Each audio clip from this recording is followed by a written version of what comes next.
All right. Good morning, Vineyard family, and Happy New Year. Can you say Happy New Year? Yeah, I always wonder why they call it happy. It's just, why not just a new year, but maybe it's hopeful thinking. We sang a song earlier that impacted me. I don't know why, more than usual, maybe because of the talk that I'm going to share with you today or the season. But I was thinking about on our worst day, maybe your worst day, if you think of whatever that is, or has been, or is now, that on our worst day, he's worthy of it all still. He's worthy of our life. He's worthy of our relationships. He's worthy that whatever it is that we are, it's his, and we're his. We belong to him. But it's that sometimes we think God is worthy when things are happening, mountaintop kind of things. But all the earth is his, and you're his, and I'm his. And he's worthy of it all. And I think it was a powerful, powerful time of worship today. We're starting a new series today. Our new lead pastor in waiting, Jeff Faust. I've asked Jeff to set the course for this year and come up with a series, and he came up with Selfless. Selfish and selfless is just a couple words different, or letters different, but wow, what a difference. And thank you, Jeff, for giving me this one to start off the series of Selfless, being grateful in the grind. Being grateful in the grind. It would have been easier if it was being faithful in the grind. Just suck it up and keep going. But the title of today's talk and for the new year is Selfless, being grateful in the grind. How many of you would agree with me that sometimes life is a grind? Marriage is a grind. Relationships are a grind. Work is a grind. Kids are a grind. And all the other aspects of our life, sometimes we feel like we're just grinding it out. And I want to talk about how we can be grateful in that. Here's our problem. There's an illusion that so many people live under, probably many of us, all of us at some time. And the illusion is this, that there's something around the corner, something out there that's coming. And we think about the new year. That matters more than what I'm doing now. And so sometimes we live for that next moment, that next relationship, that next job, that next ministry, that next church, that next this, that next that somehow, this misery of my present life and just slugging it out, I can survive this because there's something better coming or something more coming just around the corner. I know a lot of people, they live for a season that isn't. Here's the deal. It's never here. That kind of illusion, that kind of thinking, it's never here. That it's always somewhere out there. That my life is never that because I'm in the grind. And my only hope is that it's somewhere out there. So take family, for example, a little bit. So in my life, as in many of you from a guy perspective at least, when I finally meet the girl that I'm going to marry, then life is going to start. Then I can get after this thing. So I meet Becky Graves, who's now Becky Olmstead. And when we finally get married, we're going strong. But when we have kids, look out. We are going to do it then. Thank you, Jesus. Life is going to start now. And then we have kids, and then we're thinking about diapers. And the grind is diapers and babies. And we had two all at once. We had twin boys. And then we're looking for, then we look for that day. Then they're going to be out of diapers. And then they're going to start school. And so now we can start living and now we can get through this. And then they're going to leave home. And we're not going to have all the expenses and all those kinds of things anymore. Then it's going to be incredible. So our attitude, there's another goal, another vision, another dream, another perceived price that's always out of reach, just around the corner if I hang in there. And our culture feeds into all of it, looking for something to satisfy. Every commercial and advertisement, social media, it says gratify yourself, indulge yourself, get whatever you want. You deserve it. You deserve a break today. You ever heard that one? Treat yourself. And that's what we hear all the time, and we live for that. And it's hard to do that when you're in the grind. So you live for that time when the grind's over and you can actually treat yourself. The problem is, Jesus said, if you want to follow me, you can do what you want with your life. But in my word, when you follow me, it's not about indulging yourself. It's deny yourself. That's what he said. For those that come with me, because that's my life. Because my life is not to live for my comfort and my benefit. My life is to deny what I want, to give the Father what he wants. That's what he said. Then he went on to say, take up your cross, using a metaphor or a picture of actually dying to our own desires so you can live by the Spirit. By the way, don't misunderstand or misinterpret what I'm going to tell you today, because it doesn't mean that God doesn't want good things to happen in your life. But when you seek after those things, and that's the passion of your life, or the reason for living, is for that breakthrough, for that reward, for that thing that's coming, then you actually can miss the very life that God has given to you. I want to look to the words of Paul. I have lots of Bible heroes, and the one I'm sharing most recent is my favorite. Then it might change, but I like the Apostle Paul. Reminds me a little bit about my life, but I like that he keeps it real. Not all Christians keep it real, you know. And when we don't keep it real, we make what our faith and what we're about elusive and hard to get in touch with. So Paul, in 2 Corinthians 10:31, he says, so in light of that, here's how it works for me in my life. He says, so whatever it is you do, do it all for the glory of God. You talk about a New Year's resolution or a way to live. He's talking about in the grind. When I'm in the grind, and his life would have been certainly a grind, my attitude is that whatever it is that I'm doing, there's no mundane, there's nothing just, too normal. Whether it's for us, by the way, it's doing laundry, picking up your kids from school or their errands, running errands from your boss, or doing something that isn't a big deal. Whatever you do, doing it for the glory of God. When you and I focus our life on ourselves, then what happens? I want to do what makes me happy. And for most people in our world, maybe your life too, that the passion of my life, the purpose of my life is to seek what makes me happy, what makes me feel good, what fulfills my dreams, wants, and desires, what I want to do. It's like the new year. What is it that I want for this year?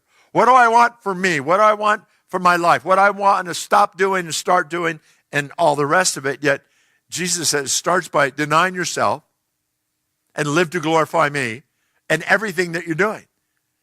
And that might seem like a little cliche, but it's so much more. Here's the deal. What if the prize we are looking for isn't out there? Or it's not out there somewhere in Never Never Land? What if the prize is what you do daily? When you do it for the glory of God. Maybe the work is the reward. Maybe the prize is in the process. What if you could find meaning and fulfillment in the grind, in what you're doing now, and you don't have to dream of sucking it up and getting through it for tomorrow, for when that special day happens? What if you could be grateful in the grind? Not after, but in it. In 1 Corinthians 15, Paul talked about the gospel. He talked about death and dying and God's victory, but he also went back and gave a review of his own life. And I think we can get some help. He says in verse 9, for I am the least of the apostles. That's quite a statement. And it was real for him. And I do not even deserve to be called an apostle because I persecuted the church of God. But by the grace of God, I am what I am. That's a very famous line. Say it with me. By the grace of God, I am what I am. By something that God has done for me that I could not do for myself. Paul is saying, before I was a Jesus follower, I was really bad. I hated Christians. So much so I killed them. They killed them under my watch. I had them put to death. For many of us, maybe that's similar. That's our story. Maybe we weren't good. You weren't faithful. But by the grace of God, you are now. And you're something more because he is good. And because of what he has done on your behalf. But hang with me here, because he's not finished. He says, by the grace of God, he says, you got to understand, this is who I was, and he didn't hide it. He didn't pretend, I've come through this and I've done this. He said, I know who I am without Jesus. Let me just say this. I think one of the issues Christians have today, people like you and me, we forget and don't realize what our life might look like and be like without Christ in our life. Because somehow we've just forgotten where we were and where we are. And we just somehow think that maybe we have pulled this off, in our own stuff. And Paul goes back painfully because he never forgot what he did. So when he says, I'm the least of the apostles, I am an apostle by God's grace. God made me this. God has changed my life. But I've never forgotten. I'm only this because of what he has done in my life. But then he goes to the next level that we need to hear the beginning of a new year. Because some of you, you're hoping for God to magically come in and take away all your bad habits. And take away all your temptations. And just smooth away so you can just, kind of just glide through. And you're just saying, God, I need your grace. I need you to do this for me.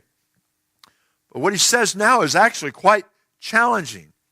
Because he said, and his grace, this undeserved strength, mercy from God, to me was not without effect. Meaning it made a difference in my life. It changed me. It didn't just come my way. It had its effect in my life and through my life to other people. It actually made a difference. It wasn't just pie in the sky. It actually impacted my life. It was like, for us, now you are becoming what he wants you to be today. Because his grace for you was not without effect. But here's the sad part.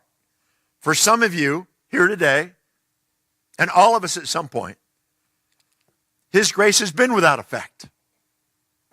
Because it hasn't touched your heart. Because you haven't allowed God's grace and what God has offered to you and extended to you to change your life. You haven't embraced it. And so you can say, I am what I am, and it's like magical. It's just going to happen, this transformation. So it is allowing God to work in our life. But here's a kicker now. Bear with me. He's not done. Now he says, I am what I am. I'm messed up. I'm not good. I'm blown out. I'm the worst of the worst. But God came into my life. Christ came in, changed me. But he says, nope, I worked hard. Yet not I, but the grace of God that was within me. He said, God gave me something. He put something in me. But I worked at it. And there's something about this thing in the life of many Christians today that we don't think we have to work. You see, changing, you hanging with me? It takes God's grace. I need God to do something for me I can't do for myself. But it takes hard works. It takes determination. It's allowing what God has done to make a difference, to take it in, to do the work. And even when you're dealing with an addiction or you're dealing with an attitude or something going on and you say, God, take it from me. He says, I've given you the grace. Walk out of it. And later on, in 1 Corinthians 9, Paul was talking about the discipline of it. He said, don't you realize that in a race, everyone runs, but only one gets the prize. So run to win. I'm in 1 Corinthians 9. All athletes are disciplined in their training.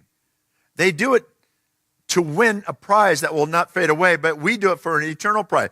An athlete, if you go into training, you do the work or you're going to humiliate yourself. When I was in college, not a Christian yet, I ran in a cross-country race. And I thought I was an athlete and I could just, line up with everybody else. I was just out of high school. And I was on the baseball team in college. And we all had to run cross-country. Well, I didn't practice. I didn't run. I just got up there and here we go.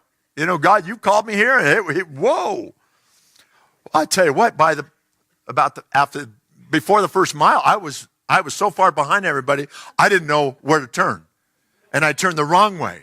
And then the wrong way. And I ended up, at the end of the race, going back to a different college. It was so bad that our team in our van were going up and down the streets looking for me. And when I saw them, I hid behind a tree because I didn't want them to find me. Because I'm in the middle of Glendora, California, outside of Zeus, in a tracksuit. And people asking, what's up? Well, I'm just kind of walking around, checking out the city. I was humiliated. I had no idea that just because I thought I was an athlete and I wanted to run and I got to the starting line that it was going to happen. I learned the hard way. You work at it. Everybody else in the race, they worked hard. They ran in the morning. They ran after work or after school. They were doing all these things. I didn't put any of the work, but I expected to be able to show up and it all goes down for me. Actually, I've never shared that story before.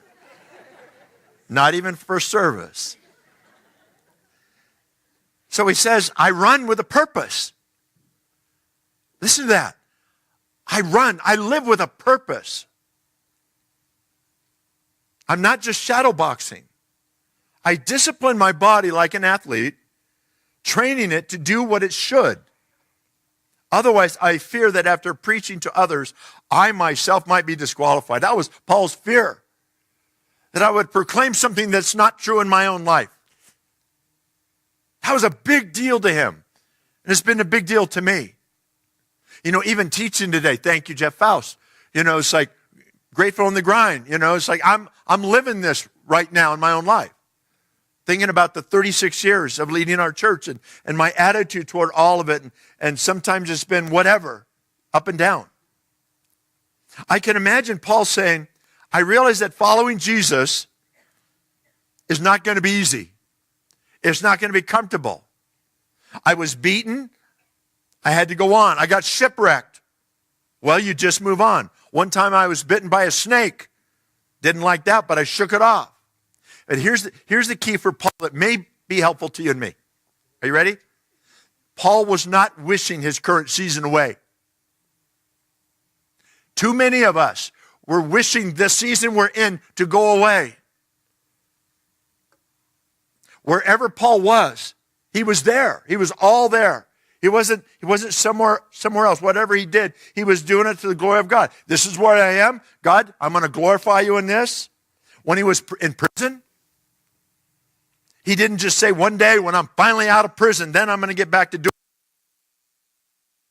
So many people, one day, when this happens, when I get married, when I have kids, when they're out of the house, when I get this job, I'm doing whatever, then.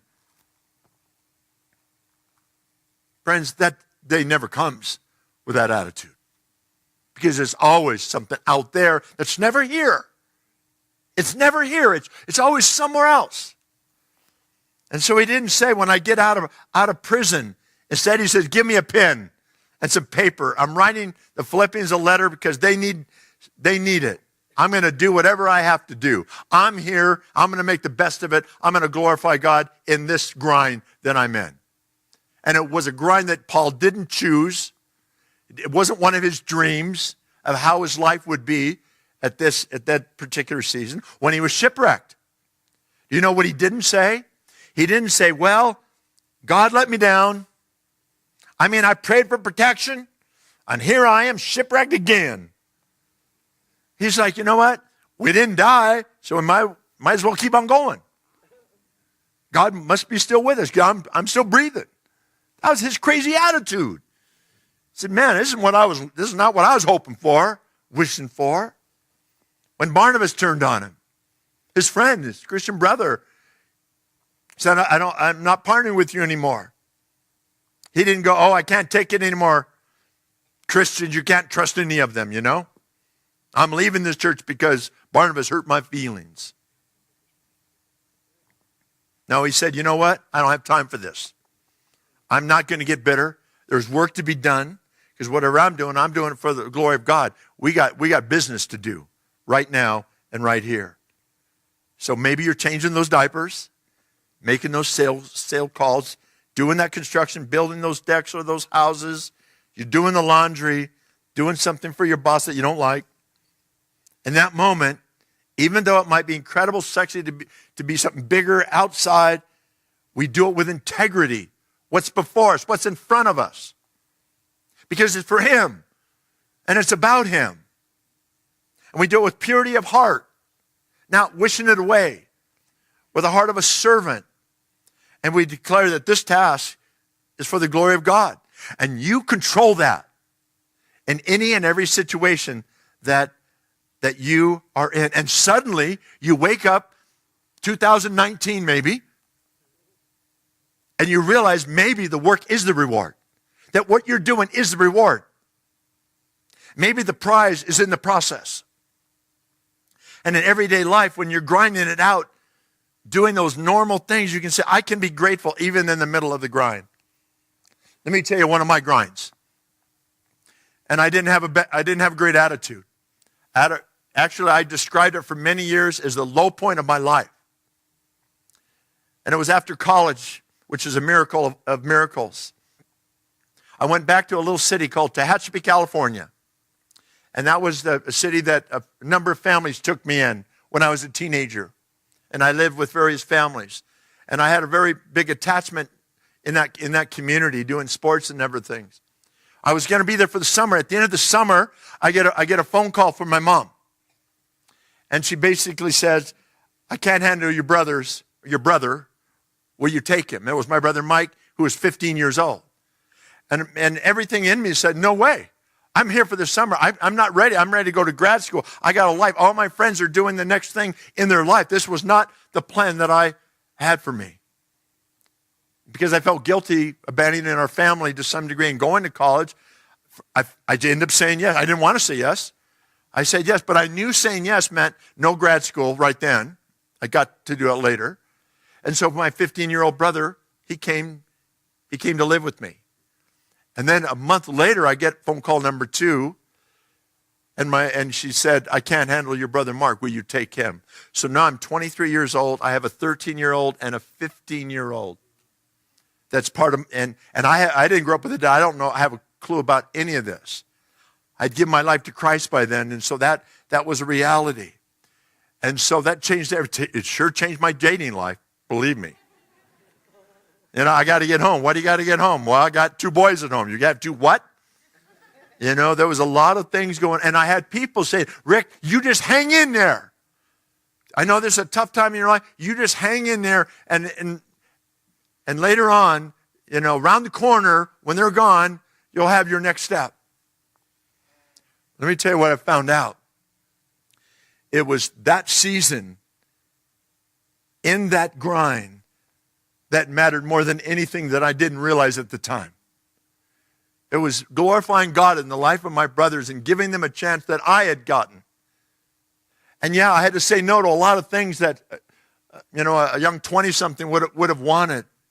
And I chafed under it. And I felt like God had kind of abandoned me, but I didn't care. I'm just serving you, Jesus. But it was a grind.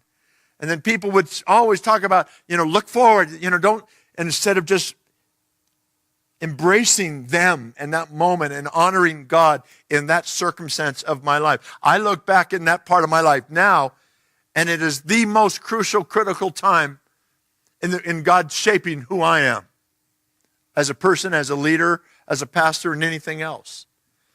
But I kind of felt like pretty a little abandoned because I had to give up all the, sports and just all the things I enjoyed doing personally.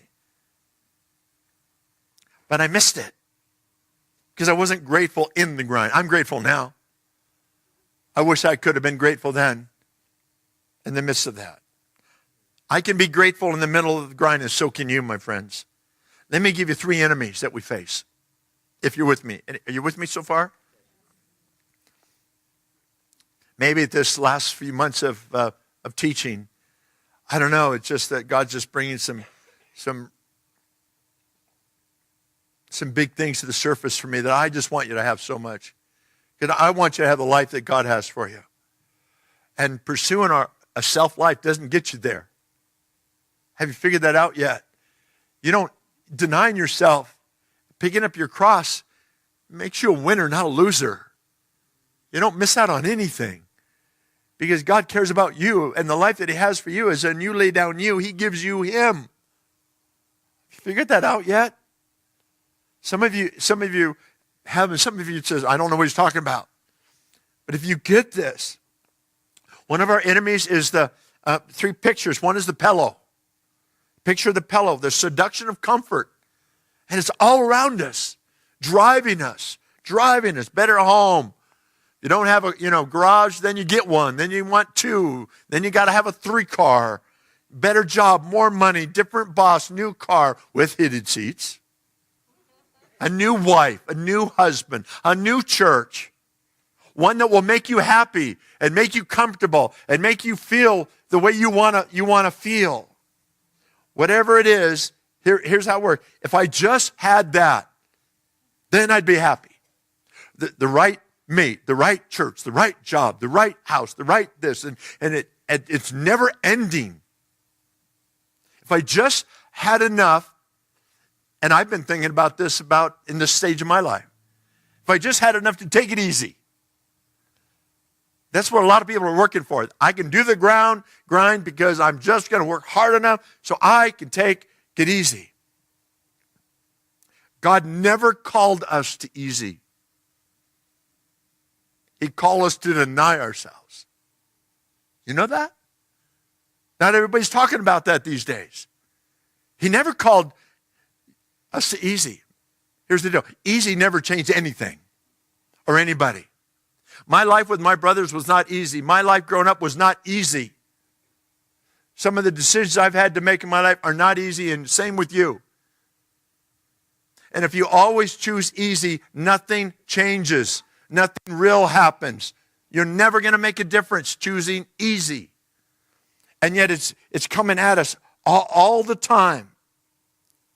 It's taking God's intervening grace in your life and marrying it to hard work and effort and bringing everything you can to the table. Some of you are real frustrated with your life and you're blaming God for it.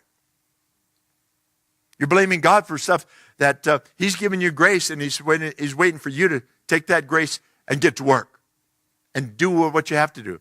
Some of you may need to go to rehab. Maybe you need to get counseling. Maybe you need to deal with some stuff. But instead you're just asking God to just take it away and fix it for you.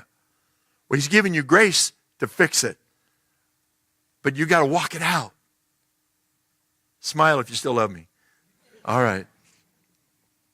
All right. But my pillow cries out. And so does yours. The next one is the shiny thing. That's the lure of constant distraction, the lure of whatever comes our way. You know what's important? That bing, that notification on your cell phone. That oh my gosh, I wonder what she posted on Facebook or Instagram. I got to stop my life right now and find out what that is. We overprogram our kids because we got to get them prepared for the NFL and get them on best programs and best singing and on all these things. And it's that shiny thing. It's the carrot the rabbit chases after and never gets to. To chase that because there's no satisfaction in the grind for so many people. Here's the last one. The enemy called the towel. The enemy called the towel. What do you think that might be? It's the perpetual temptation to quit, to throw in the towel, to give up on your marriage, to give up on your health, give up on your ministry, give up on your church, give up on your life, to just give up. So when marriage gets difficult, I'm not in love anymore, this isn't worth it, throw in the towel. Trying to get your finances together, get out of debt. Oh my gosh, it just broke again. I had a sewer line break just a week ago in my backyard. You know, another bill. Well, let's just go out to dinner and buy some new clothes. Just give up. Can't fix it, don't know. Just shut the door and just run away. Boy, did I ever want to run away. And I've got guests staying with us right now, too. I think I might have run away without having them in our house. And they're right now in this room. Christianity, Christian faith. Well, I tried God for a while. Went to church a few times. You know, they were kind of mean. They didn't talk to me much. I read my Bible for a day, didn't like it. Couldn't get a parking place, so forget it. I'm out of here. Thrown in the towel. Not comfortable for me. Then there's life. It didn't appreciate me. I'm not hanging out with people who don't appreciate me. I'm not making a difference. This is too hard. I hate my job. Throw in the towel. That's one of our enemies. Here's what I want to say. You can throw in the towel, or you can pick up the towel and wipe the sweat off your forehead and get back in the grind. Your choice. Your choice. Whether it's marriage, life, job, church, relationship, it's a choice. You can throw in the towel or you can pick up the towel. It's doing whatever you're doing in this moment for the glory of God. And suddenly you realize the work is the reward, the prize is in the process, and you can be grateful, and I can be grateful every single day in the grind. Not after the grind, and not around the corner, but right here and right now. And instead of me being the starting point, God becomes that. And it changes the whole, the whole narrative when you start with Him. It's like, God, what do you want? What do you have? This situation sucks. It's real bad. I don't like it. What do you have going? I came to realize, even in my situation with my sewer line, that there were some people that God wanted me to help financially that came to my rescue, and I saw that God was doing more than just the stupid sewer line that I didn't know what to do with. And it's that way if we just start with God. I want to honor you. How do I do that? How can I do this in the midst of this? I love what Paul said when he said, my life. Now, we talked about our life. All my life is yours. How many know easier said than done? Easier sung than done. He said, my life is worth nothing to me unless I use it for finishing the work assigned to me by the Lord Jesus. That was his drive. The work of telling others the good news about the wonderful grace of God. Paul said, not my dreams, my wants, my aim is to glorify Him, to honor Him. Can we do such a thing? Can we start 2019 at least with an attempt? Say, God, my dream is not tomorrow, but right now I want to fulfill your purpose where I am. If you're single, be single. If you're single again, whatever your circumstance is that's rotten, sucky, and all the rest of it, what are you going to do with it? What are you going to do with it? But whatever I do, big, exciting, small, insignificant, I'm going to do it for the one who changed my life. And here's the thought. When you're preparing for grad school, you're fighting to hold your marriage together, you're doing it for the glory of God. When you're crying with your spouse because you want to conceive a child, but you can't. When you're caring for your aging parents, when you're stuck in a job that you don't love, when you're healing from a crushing disappointment in your life, when you're battling cancer, when you're paying down debt, it's recognize that God has His purpose in this. And it's a decision. I'm not throwing in the towel. just because it's hard. Because it takes work to get through this. You know, Jesus in the Garden of Gethsemane, he didn't have that grace that just made it easy. The Father didn't just pour His Spirit on him and say, oh, okay, I got this one. It came to that place, Jesus said, not my will, what I want, but what you want. And that's His way, and it's our way. But having the Father's affirmation didn't change what was ahead for Jesus.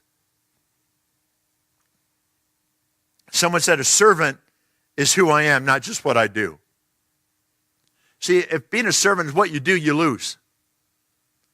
But being a servant, as Christ was to us, it's got to be who I am. Yeah, it's got to be my nature, my identity. I'm a son. You're a daughter. I belong to Him. He loves me. It's there. But I'm His servant. And when I serve others, I'm serving Him. When I'm serving others, I serve Him. And then one day, in the middle of the grind, I say, God, it's a joy to serve you and sacrifice for your kingdom. You are my prize. You are my prize. You are my reward. You are with me. Your Spirit is guiding me and strengthening me. And I am grateful in the grind. One of my favorite songs in the old days when they didn't have very many great songs was a little chorus that was taken out of a scripture. This is the day. Today is the day that He has made.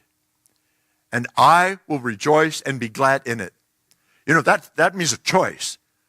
That I believe today is His day, that He's made it, and here I am, and I will rejoice and be glad in that and in Him. How many remember that?